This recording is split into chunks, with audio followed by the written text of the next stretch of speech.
It changed my whole life.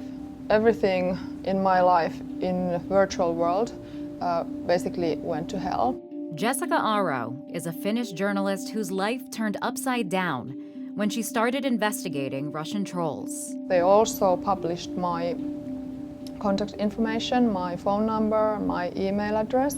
So I started to receive hate calls, hate messages, hate emails from people around the Russian-speaking world. She started investigating trolls spreading propaganda on social media in September 2014. The digital harassment, including the spread of fake stories about her on social media, was unrelenting, and it all spread into the physical world. Someone sent me an SMS pretending to be my then 20 years dead father, claiming that he is still alive.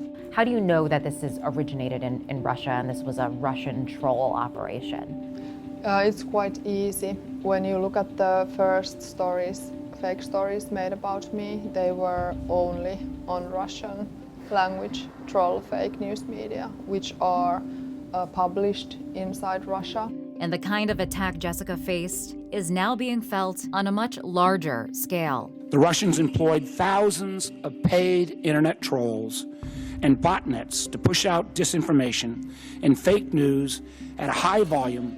Here's generally how it works. A fake or distorted story is published on a fringe or propaganda website. Then, a deluge of trolls, some of them paid humans and bots, automated accounts that pose as humans, amplify the story on social media. Far left and far right sites pick up on it and spread it more. Then, mainstream outlets like Fox News might pick it up. So there's just an abundance of information. So the way that you end up picking what is the most relevant information to you ends up being based on what people talk about, the engagement around it. So it's really easy for a hostile player to come in and disrupt it, take advantage of this new digital age. Ukraine served as a testing ground for digital disruption. Along with Russia's ground war in eastern Ukraine, a propaganda war was in full force. When we visited the country earlier this year, Professor Yevhen Fedchenko of StopFake, who tracks that propaganda, showed us some of the messages about Ukraine spread by paid trolls and bots. Ukraine as a fascist state, Ukraine as a place where everything is kind of failing, or Ukraine is splitted between different countries already, there is no central government here, and they're just repeating from time to time because repetition is a key to any propaganda.